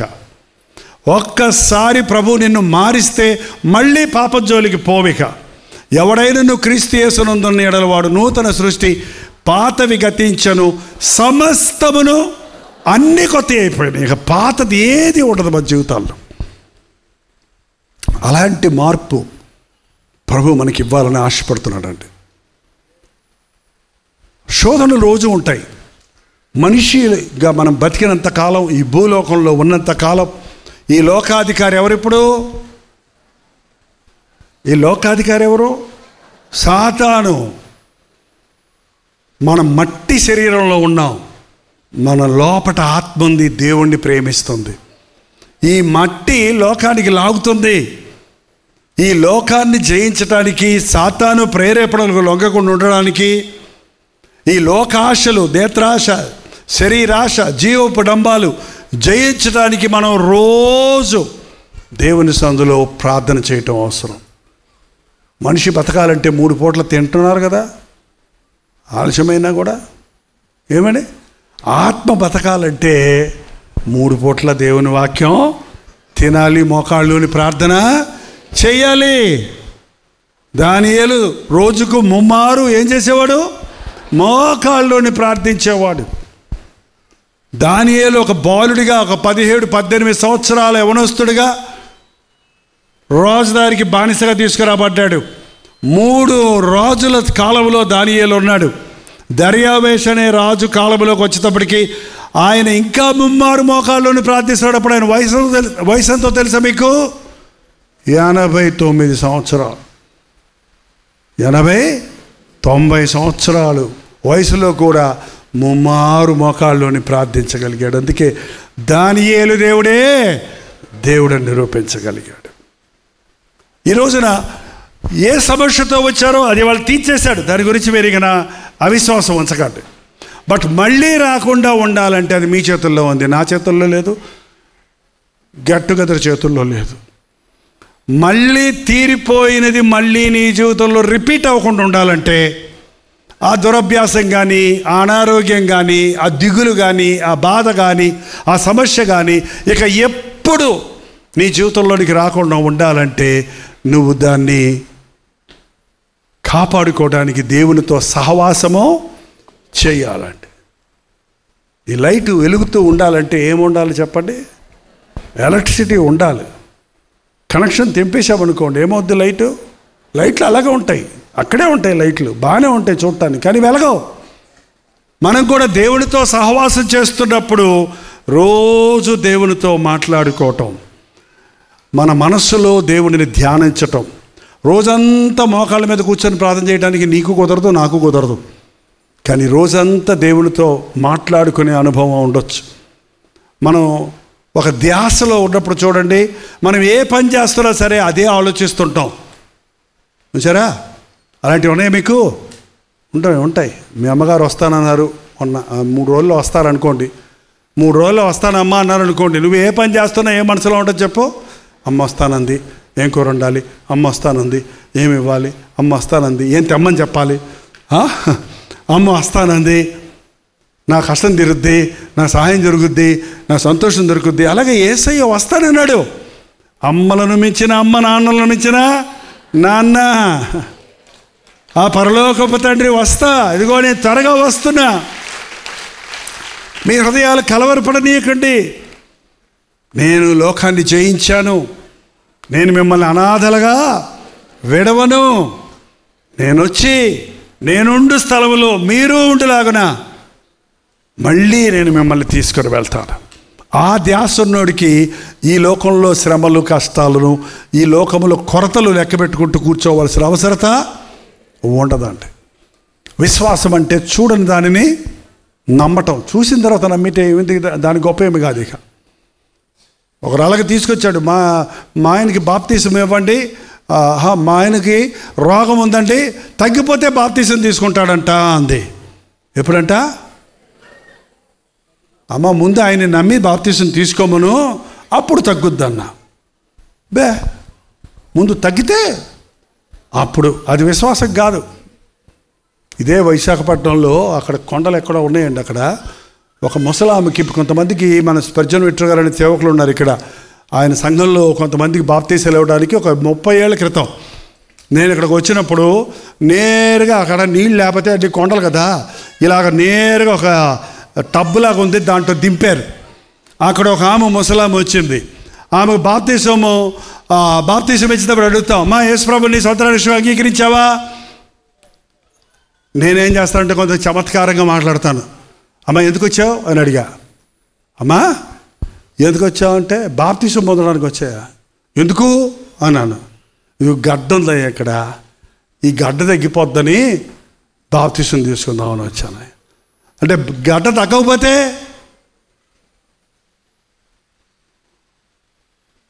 అయ్యా నేను యేసు ప్రభుని నమ్ముతున్నా, తగ్గిందో పోయిందో ముచ్చయ్యా అంది.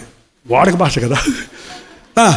తగ్గితే తగ్గింది, లేకపోతే లేదు, నేను ప్రభునే నమ్ముతున్నా ముచ్చ కసిరిది రండి నాకుగా ముచ్చేసా. రోజు ప్రార్థన చేసేవాడిని ఆమె కోసం, ప్రభా ఆమె విశ్వాసాన్ని కాపాడయ్యా, ఆ గడ్డ తగ్గించయ్యా. ఆ పాస్టర్ గారిని కలిసినప్పుడు అడిగే వారిని, మీ సంఘంలో పలానాళ్ళకి బాప్తీసం ఇచ్చామే, ఆ గడ్డ తగ్గిందండి. ఆయన ఎప్పుడు చెప్పినా తగ్గలేదు. అయ్యో చర్చికి వస్తుందా? అయ్యో బాప్తీసం పొందిన రోజుల నుంచి ఆమె ఒక్క పూట కూడా చర్చి మాందో, ముందు లైన్లో వచ్చి కూర్చుంటుంది, పాటలు పాడుతుంది, వాక్యం వింటుంది, ప్రార్థన చేస్తుంది, అందరి విశ్వాసాలకి మాదిరిగా ఉంది. మళ్ళీ ఒక 6 నెలలు అయిన తర్వాత మళ్ళీ అడిగా, తగ్గిందా? తగ్గలా. చర్చికి వస్తున్నారా? వస్తున్నది. అబ్బా అది విశ్వాసం. మళ్ళీ ఓసారి అడిగేటప్పటికి ఆమె ఎలా ఉంది అని అడిగాను. ఒకసారి ఆమె ఈ మధ్య ప్రభు దగ్గరికి వెళ్ళిపోయింది, గడ్డతోటే వెళ్ళిపోయింది. ఎందుకంటే ఇక ఆ గడ్డలు అక్కడ ఉండవు. ఎక్కడ పరలోకంలో గడ్డలు ఉండవు, కుంటోళ్ళు ఉండరు, గుడ్డోళ్ళు ఉండరు, మూగోళ్ళు ఉండరు, క్యాన్సర్ పేషెంట్లు ఉండరు, ఏ రోగం లేదు, ఏ వ్యాధి లేదు, ఏ మరణమిక లేదు. ఆమె గొడవ పెట్టుకుందంట, ఆమె ఒక్కతే మారింది ఆ ఇంట్లో. అందరూ కాల్చాలని చెప్తే అందరినీ పిలిచి చెప్పిందంట, నన్ను ఎట్టి పరిస్థితుల్లో కాల్చకండి, నేను యేసు ప్రభుని నమ్ముకున్నాను, నేను పరలోకం వెళ్తున్నాను, నా గురించి మీరు ఆడవలసిన అవసరమో లేదు. నాకు దైవ సేవకులు తీసుకొచ్చి వాక్యానుసారంగా నాకు సమాధి చేయించండి, ఎందుకంటే నా యేసు వచ్చినప్పుడు సమాధులు తెరవబడతాయి అని ఒక మంచి విశ్వాసిగా ప్రభు సన్నిధికి వెళ్ళిందండి. అది విశ్వాసం. కొన్నిసార్లు దేవుడు మనకు కొన్ని ముళ్ళులు ఉంచుతాడు, కొన్ని కొరతలు ఉంచుతాడు. అందుకని దేవుడికి శక్తి లేదు అనొద్దు, దేవుడికి మన మీద కోపం అనుకోవద్దు. కొన్ని మనం అడిగిన ఇవ్వడం, ఎందుకంటే అవి మనకు మేలు కంటే కీడే ఎక్కువ చేస్తాయి. కాబట్టి మనం దేవుడు ఏది ఇచ్చినా తీసుకుంటే ఆయన ఉత్తమమైనయే మనకి ఇస్తాడంటే. శ్రమల ద్వారా ఎన్నో పాఠాలు నేర్చుకోవచ్చు. సుఖంలో ఎవ్వడు ఏం నేర్చుకోలేడు. ఏడుస్తున్నప్పుడు నీకు ఎన్నో అనుభవాలు తెలుస్తాయి, ఎందరో బాధ నీకు అర్థమవుతుంది. నువ్వు నవ్వుతున్నప్పుడు హే అన్నప్పుడు నీకేం తెలియదు, చూసారా? అందుకని నవ్వుట కంటే ఏడ్చుట మేలు. ఎందుకంటే పరలోకంలో ఎలాగ ఏడిపిక, ఆ ఏడిపది ఇక్కడే ఏడ్చేద్దాం.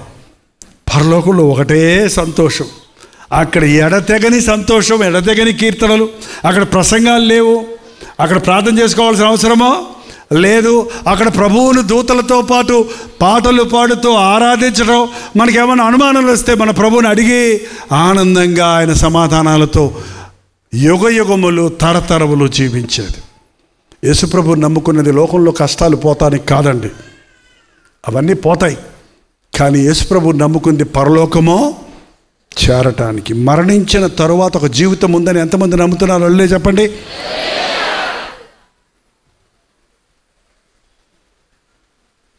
మరణించిన తరువాత జీవితం ఉందని నమ్మిన వాళ్ళందరూ అల్లే చెప్పండి. అందరు నమ్ముతున్నారా? మరి మరణించిన తర్వాత ఎక్కడికి వెళ్తారు?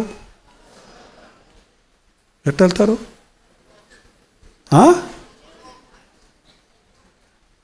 నేనే మార్గము జీవము సత్యమునని, నా ద్వారా తప్ప ఎవరును తండ్రి వద్దకో వేరే మార్గాలు లేవు.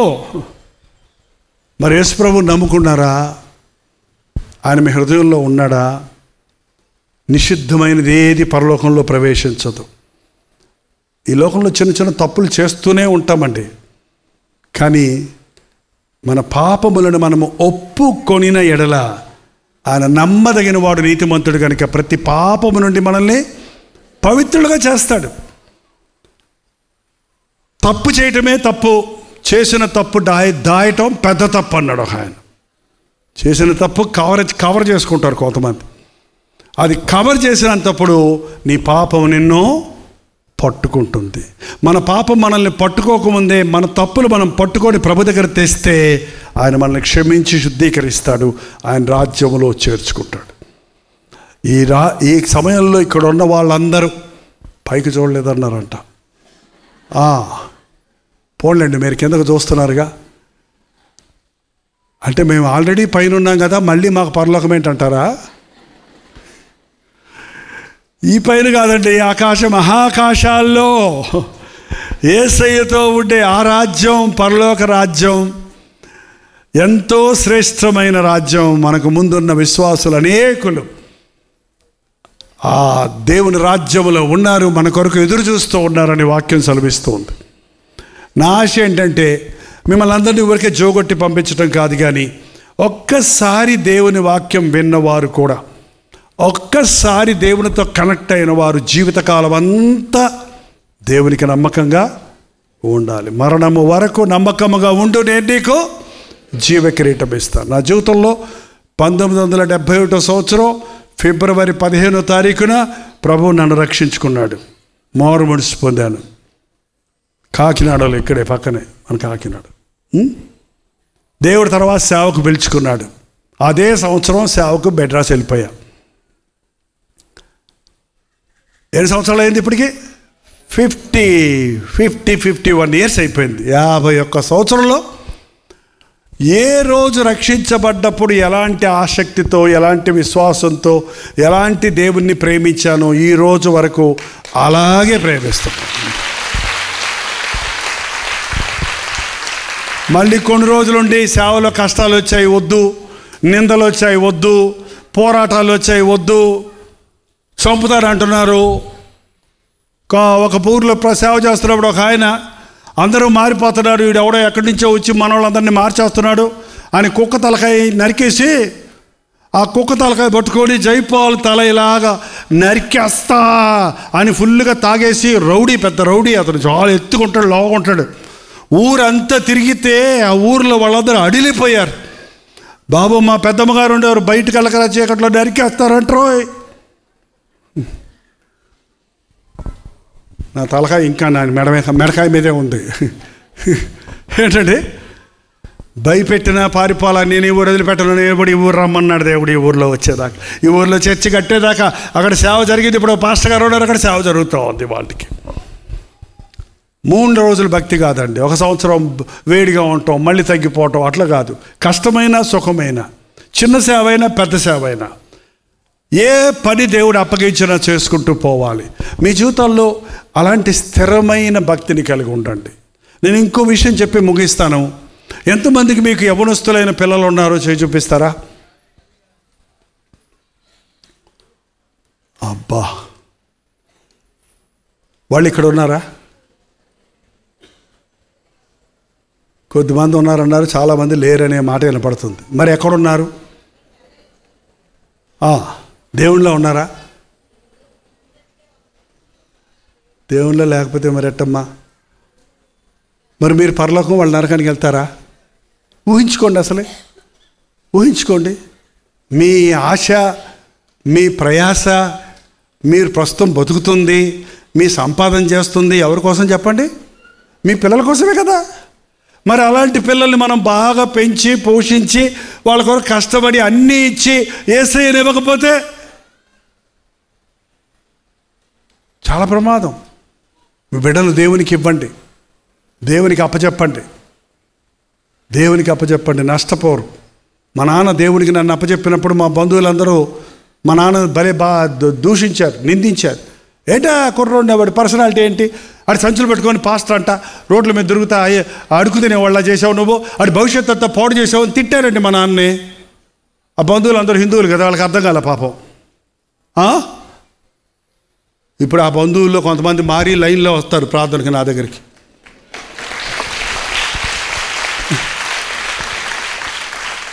ఇదేంటక్క నువ్వు లైన్లో వస్తున్నావు అక్క అంటే, నేను చెప్పాను రా మా అన్నయ్య అంటే ఆయన అందరికీ అన్నయ్యలే అంటున్నారు. ఏంటండి మాకు అపాయింట్మెంట్ ఇప్పుడైతే ఫోన్ చేసి అపాయింట్మెంట్ ఇస్తావా, నేను వద్దాము నిన్ను చూడాలనుకుంటున్నాను, కొంచెం ఎవరికంటే చెప్పి నన్ను నీ దగ్గరకు వచ్చేదాన్ని చూడవా, నేను అంత పెద్ద లైన్లో నిలబడలేనని చెబుతున్నారండి. ఏమైంది? నవ్వి నన్ను ఆపసేనే పండింది. ఎక్కిరించకండి దేవుని సేవ, దేవుని బిడ్డలండి. దేవుని సేవ అంటే నిర్లక్ష్యం చేయకండి. మీ యవనస్తుల బిడ్డల్లో దేవునికి అప్పచెప్పండి. ఇంటికి ఒక సేవకుడు రావాలి. ప్రథమ ఫలము నా సొత్తు. ఇక్కడున్న యవనస్తులు ఒక్కసారి చేయి చూపించండి. మీకోసం ప్రార్థనే చేయాలని ఉంది. నాకు తెలుసు వైజాగ్లో ఫుల్గా యవనస్తులు ఉంటారు. ఇంకోటి ఏంటంటే ఇక్కడ ఉన్న వాళ్ళకి చాలామందికి సేవ చేయాలనే ఆశ ఉంది. నేను అది ఎప్పటి నుంచో చూశాను. నిలబడండి ఒకసారి, మీకోసం ప్రార్థన చేద్దాం. వావ్, పెద్ద సైన్యమే ఉందండి ఇక్కడ. అబ్బా, మీరందరూ సేవకులైతే ప్రపంచం అంతా మారిపోద్దండి. ఏంటో పోస్ట్ గ్రాడ్యుయేషన్కి యూఎస్ఏ వెళ్తాము, ఇంకేదో చదవడానికి చైనా వెళ్తాము, ఇంకేదో చేయడానికి మాస్టర్స్ చేయడానికి జర్మనీ వెళ్తాము, ఉద్యోగానికి కెనడా వెళ్తాము అంటున్నారే కానీ కెనడాకి మిషనరీగా వెళ్ళండి, జర్మనీకి మిషనరీగా వెళ్ళండి. బ్రిటిష్ వాళ్ళు క్రైస్తవ దేశం, క్రీస్తు లేడు అక్కడ. ఇప్పుడు మనం వెళ్ళి చెప్పాలి ఇప్పుడు వాళ్ళకి. ఒకప్పుడు వాళ్ళు చెప్పారు మనకి వచ్చి, అమెరికాలో దేవుడు లేడు. ఇప్పుడు దేవుడు నిన్ను నన్ను వాడుకోవాలని ఆశపడుతున్నాడు. వెళ్ళండి దేశాలకి, చదువులు ఉద్యోగాల కోసం కాదండి, దేవుని కొరకు ఆత్మలను సంపాదించాలి. బా, వీడియో మనం తీస్తున్నారన్నా, ఎన్ని రకాల ముఖాలండి. ముఖం లాంటి ముఖమే లేదు. ఎంత వ్యత్యాసంగా చేశాడు దేవుడు మనల్ని. వావ్, ఎంతమందికి నిజంగా మీలో దేవుని సేవ చేయాలి, దేవుని కోసం బతకాలని ఆశ ఉందో చేయి చూపించండి. అందరికీ ఉందట. వావ్, మీరు పని చేస్తారా? మీ ఫోన్ నెంబరు, మీ పేరు, ఫోన్ నెంబర్ ఇచ్చి వెళ్తారా? ఇచ్చేటప్పుడు అందరి నెంబర్లు మా దగ్గర ఉన్నాయి, కానీ మీ నెంబరు సేవ చేస్తాను అని మీ ఏజ్ కూడా వేయండి. లేకపోతే మేలో ఫీమేలో పెట్టి ఏజ్ వేయండి. పేరు పెట్టి తెలిసిపోద్దులే. పేరు పెట్టండి. ఒక యూత్ క్యాంపెయిన్ చేద్దాం. ఎందుకంటే మిమ్మల్ని బాగా సిద్ధపరచాలంటే సేవకు సిద్ధపడే సదస్సు అని. అసలు సేవ అంటే ఏంటో అర్థం కావట్లేదు మనుషులకి. ఇవాళ ప్రసంగాలు చేయటం సేవ కాదండి, పాటలు పాడటం సేవ కాదు, చర్చి కట్టడం సేవ కాదు. అది సేవలో ఒక భాగం. సేవ పలు విధాలుగా చేయొచ్చు. ఆత్మలను యేసుప్రభు ఏం చెప్పాడు? నా వెంబడి రండి, మిమ్మల్ని పాస్టర్లను చేస్తారన్నాడా? మనుషులను పట్టే జాలర్లుగా చేస్తారంటున్నాడు. సైతాన్ని పట్టుకుపోతున్న మనుషులందరినీ ప్రభు కొరకు పట్టుకొస్తే అంతకంటే మించిన జాబ్ ఇంకొకటి ప్రపంచంలో లేదండి. దానికి వచ్చే ప్రతిఫలం చాలా గొప్పది. ఎలాగ ఒక్క జీవితం మనకు ఉంది, 2-3 బతుకులు లేవు. బతికిన బతుకు క్రీస్తు కొరకు బ్రతికితే అది సార్థకం అవుతుంది. అలాగే నిలబడండి. చిన్న ప్రార్థన చేస్తాను మీకోసం. పరిశుద్ధుడా, నీ ప్రేమ కలిగిన హస్తాలకు నాయన యవ్వన బిడ్డలను అప్పగించుకుంటున్నాం. ఈ వైజాగ్ డిస్టిక్లో ఇంతమంది యవ్వనస్తులను, నిన్ను ప్రేమించేవారు, నిన్ను ఎరిగిన వారు, నీ కొరకు బ్రతకాలని ఆశ కలిగిన వారిని నీవు లేపుకున్నావయ్యా. వీరు చేయి పట్టుకోండి ఆయన. ఈరోజు నీ వారి చేయి పట్టుకోండి ఆయన. పడకుండా కాపాడయ్యా, తిరగకుండా కాపాడయ్యా, వెనక్కిపోకుండా కాపాడయ్యా. ఇంకా వారి జీవితాల్లో బంధకాలు ఉంటే నజరేయుడైన యేసుక్రీస్తు నామములో విడుదల చేయించున్నాము తండ్రి. వారి చదువులో, వారి తలాంతులతో, వారున్న హోదాలో, వారున్న స్థాయిలో ఆత్మలను పట్టే జాలరులుగా చేయను ఆయన. ఈ గట్టుగదర్లో నువ్వు ఏం మాకు ఇచ్చినా ఇవ్వకపోయినా పర్వాలేదు, కానీ దైవజనులను లేవనెత్తయ్యా. క్రీస్తు కొరకు ఆత్మలను సంపాదించే జాలరులను లేవనెత్తము తండ్రి. ఇక్కడున్న తల్లిదండ్రుల కోసం ప్రార్థిస్తున్నామయ్యా. నా బిడ్డలు లోకంలో గొప్పవారు అవ్వాలనే ఆశ కంటే నా బిడ్డలు దేవుని రాజ్యాన్ని కట్టేవారై ఉండాలి. నా కుమారులు నీ రాజ్యంలో నీ కుడి పక్కన ఒకరు, ఎడం పక్కన ఒకరు కూర్చోవాలని జబదయి కుమారుని తల్లి కోరినట్లుగా నాయన మా జీవితాల్లో ఆ కోరిక మా బిడ్డల పట్ల దయచేయ. దయచేయము నాయన. పేరు పేరున ఇక్కడ నిలబడిన యవనస్తురాలు నీ చేతుల్లో పెట్టుకుంటున్నాం. తల్లి గర్భంలో ఉన్నప్పుడే వీరు నీ వెరుగుదువయ్యా. వీరు అనేకులు నిన్ను ఎరిగిన కుటుంబాల్లో జన్మించారయ్యా. లోకంలో ఇన్ని ఆకర్షణలు, ఇన్ని ఆశలుండగా నీ కొరకు బ్రతకాలనే ఆశ వారి హృదయంలో నీవు జనింపజేసావయ్యా. అది నిలబడటానికి, అది నాటబడటానికి, నీ కొరకు బలపడటానికి పరిశుద్ధాత్మను వీరి మీద కుమ్మరించుము నాయన. ఈ సమయంలో నిలబడి నీ కొరకు బ్రతకాలనుకున్న ఒక్కొక్కరిని నీ ఆత్మతో అభిషేకించుము నాయన. వెనక తిరిగి చూడకుండా, పాపము తట్టు పోకుండా, అంతం వరకు, మరణం వరకు నీ సాక్షులుగా ఉండుటకు, నీ ప్రణాళికలు వీరి పట్ల నెరవేరుటకు సహాయము చేయము. క్రీస్తు నామములో అడుగుచున్నాను తండ్రి, ఆమేన్. ఓకే, మీరు కూర్చోండి. ఇంకా చేస్తే బాగుంటుంది. మీకోసం ప్రార్థన, టైం అవుతుంది. ఎవరికైనా అనారోగ్యంగా ఉంటే, ఏ రకమైన అనారోగ్యమైనా లేచలబడండి. ప్రత్యేకమైన ప్రార్థన చేస్తాం. అనారోగ్యాలు అంటే కేవలం బీపీ, షుగరు, థైరాయిడు, నడు నొప్పి, కడుపు నొప్పి, తలనొప్పి, అబ్బాబాబా, ఊర్లో ఉన్న జబ్బులన్నీ మీరే మోసుకొచ్చినట్టున్నారు.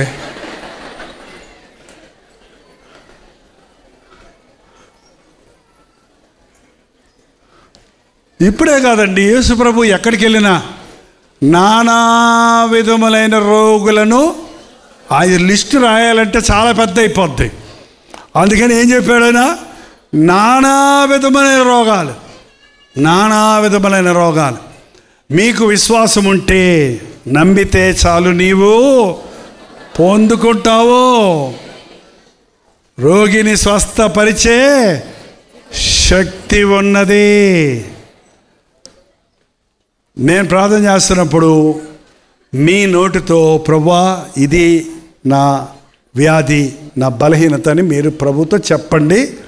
దేవుడు తన కార్యాన్ని జరిగిస్తాడు. ఎక్కడో వాళ్ళు అక్కడే ఉండడం, మా ముందుకు రాకండి అప్పుడే. ఎస్, రోగాల కోసం మాత్రం ప్రార్థన చేద్దాం. ఇంకా 1-2 అంశాలు ఉన్నాయండి, అది అయిన తర్వాత ముగిద్దాం.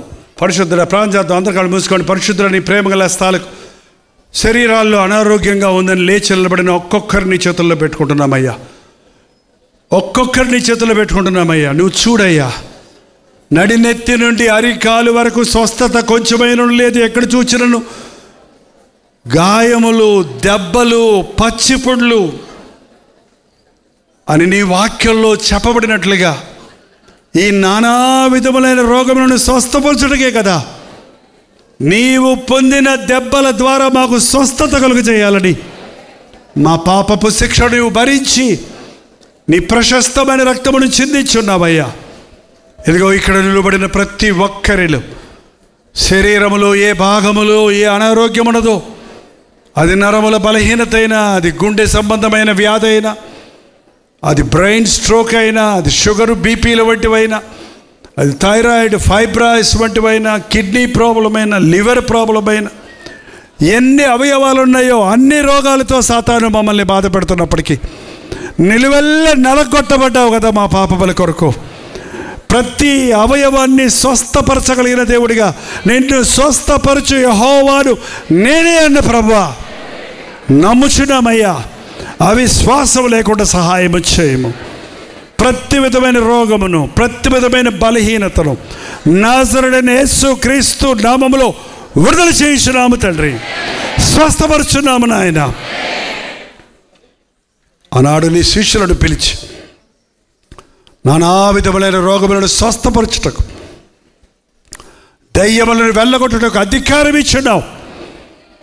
సర్వాధికారం నాకు ఇవ్వబడిందన్న నీ నామంలో నీవిచ్చిన అధికారమును బట్టి ప్రతి విధమైన రోగమును, బలహీనతను స్వస్థపరచున్నాము తండ్రి.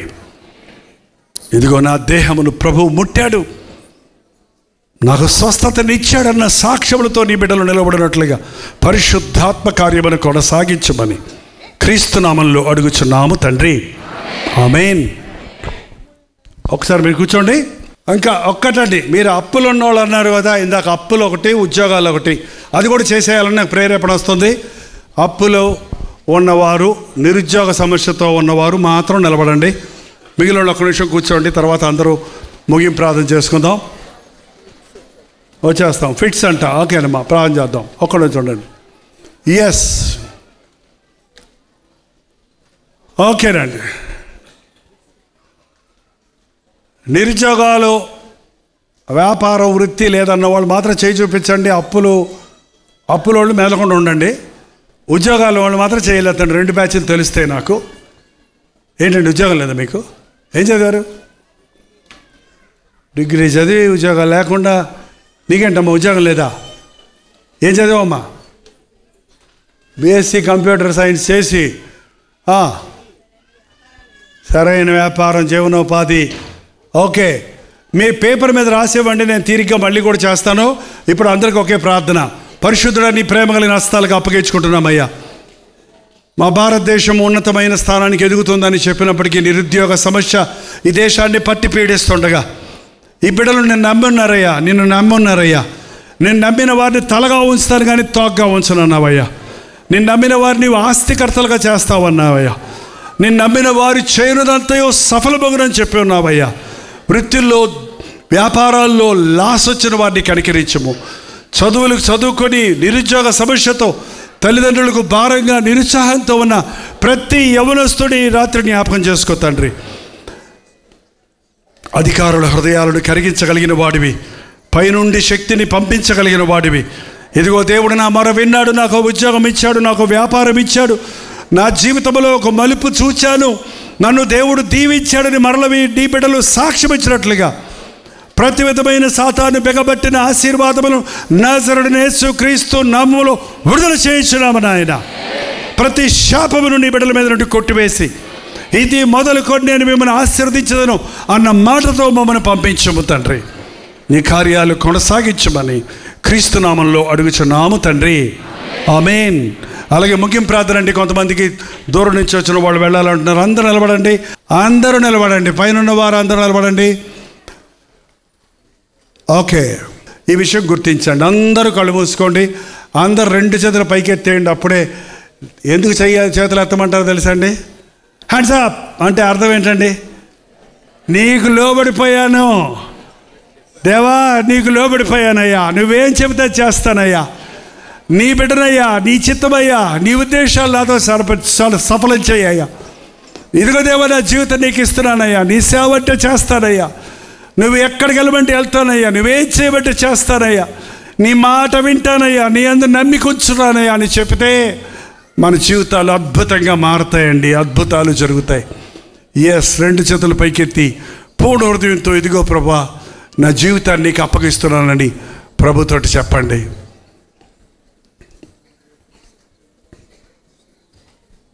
ఇదిగో దేవా, నా జీవితం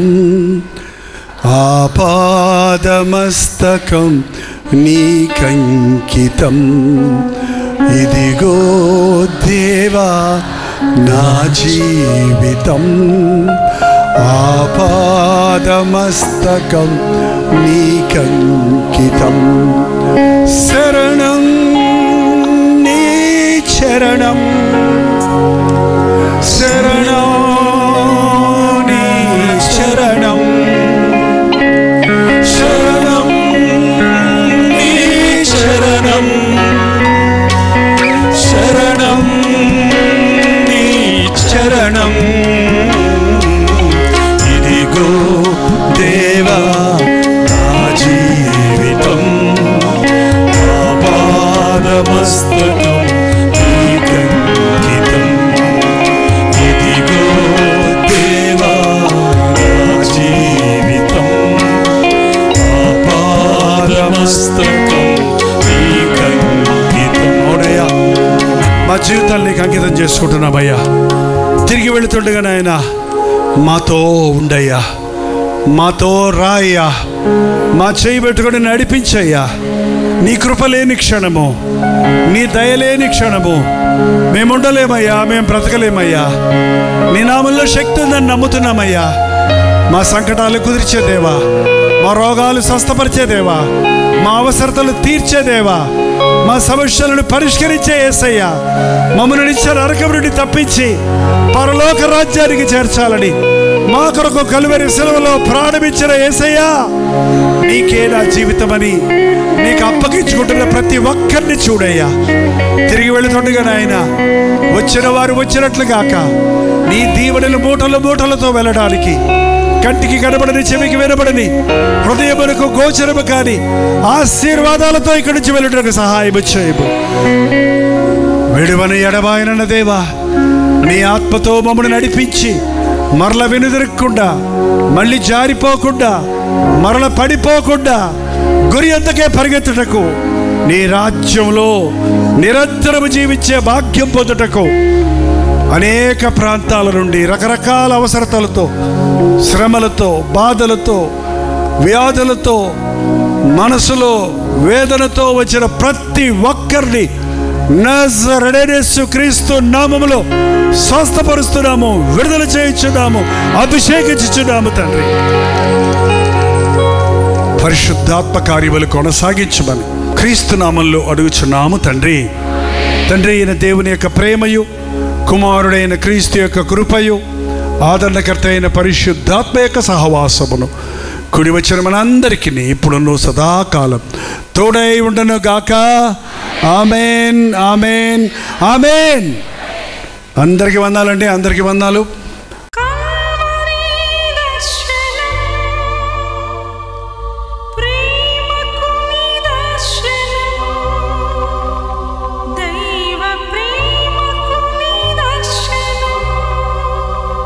తెలుగు, తమిళ, హిందీ, మలయాళం, బెంగాలీ, ఒరియా అనే 6 భాషల్లో టెలివిజన్ ప్రోగ్రామ్స్ కొనసాగుతూనే ఉన్నాయి.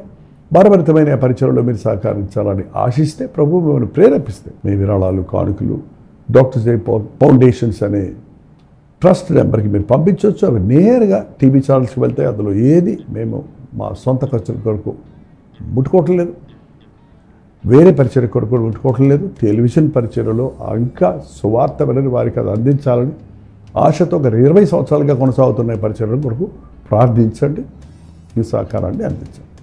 ఈ విషయం మీకు ఇంకా వివరాలు కావాలంటే 89393939 అనే నెంబర్కి మార్నింగ్ 10 నుంచి ఈవినింగ్ 10 లోపల మీరు ఫోన్ చేయండి, వివరాలు మీకు తెలియజేస్తాం.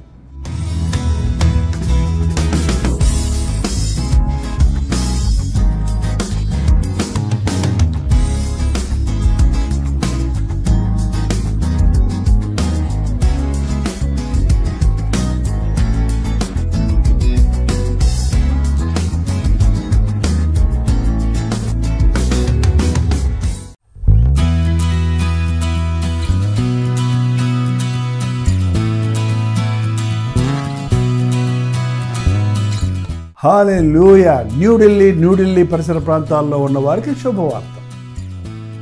ప్రవచితమైతే ఈ నవంబర్ 12వ తారీఖున YWCA కాన్స్టంటియా హాల్లో 1 డే గెట్ టుగెదర్ను న్యూఢిల్లీలో మీ కొరకు ఏర్పాటు చేస్తున్నాం.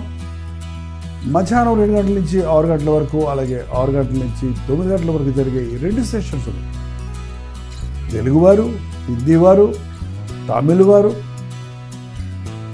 మీరు పాల్గొంటారని మనందరం కలిసి దేవుని స్తుతించడానికి, ప్రార్థించుకోవడానికి, ముఖ్యంగా టీవీ ద్వారా, సోషల్ మీడియా ద్వారా వాక్యం వింటున్న మిమ్మల్ని ముఖాముఖిగా చూడాలని, మీకోసం ప్రార్థించాలని, వ్యక్తిగతంగా మీకోసం ప్రార్థించాలని వెళ్ళి వస్తున్నాం. రండి, పాల్గొనండి, దైవాశీస్సులు పొందండి. మరిన్ని వివరాలు కావాల్సిన వారు 8939393939 నెంబర్కి కాల్ చేయండి, లేదా ఈ QR కోడ్ స్కాన్ చేసుకోండి. గుర్తుపెట్టుకోండి, నవంబర్ 12వ తారీఖు న్యూఢిల్లీలో YWCA కాన్స్టంటియా హాల్లో, అశోక్ రోడ్లో ఉన్న హాల్లో ఈ 1 డే గెట్ టుగెదర్ జరుగుతుంది. రండి, మీ స్నేహితుల్ని, బంధువుల్ని అందరినీ కూడా ఆహ్వానించండి.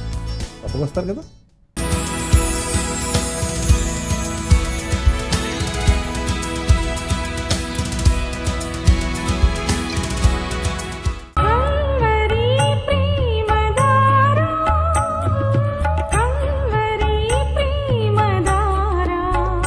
కల్వరి ప్రేమధార అనే మా ద్విమాస పత్రికను ఈ మధ్య త్రైమాస పత్రిక అంటే 3 నెలలకి ఒక్కసారి మాత్రమే ప్రింట్ చేయగలుగుతున్నాం. మరి గత 40 సంవత్సరాల పైబడి కొనసాగుతున్న ఈ పత్రికను ఆపు చేయటం ఇష్టం లేక దీన్ని త్రైమాస పత్రికగా మార్చున్నాం. మీరు కల్వరి ప్రేమధార పత్రికను చదువుతున్నారా? ఒక ఉచిత పత్రిక కావాలంటే ఇవ్వాలే మీ పేరు, చిరునామా, అడ్రస్తో పాటు ఇంటి నెంబర్తో పాటు క్లియర్గా పంపించండి. తప్పకుండా ఒక ఉచిత పత్రికను మీకు పంపిస్తాం.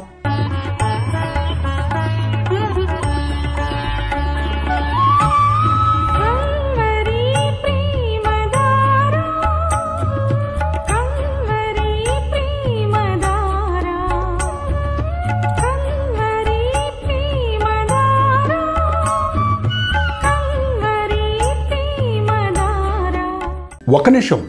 మీ ఆధ్యాత్మిక జీవితాన్ని బలపరిచే అనేక పుస్తకములు, బైబిల్ సంబంధించిన పుస్తకములు, మీ సమస్యలకు పరిష్కారాలు కలుగజేసేవి, మీ ఆధ్యాత్మిక జీవితాన్ని బలపరిచేవి, మీ విశ్వాసమును వృద్ధి చేసేవి, యవనస్తులకు, స్త్రీలకు, పురుషులకు, అలాగే కుటుంబాలకు ఉపయోగకరమైన వర్తమానాలతో నిండిన అనేక పుస్తకములు, ఇంచుమించు 50 పుస్తకములు సిద్ధపరుచున్నాం.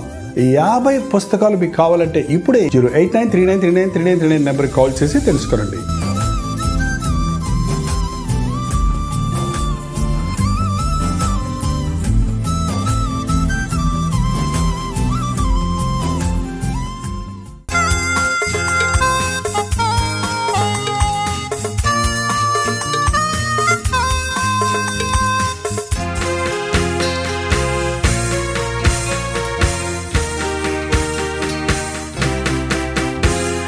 బ్రతుకు భారమై నీ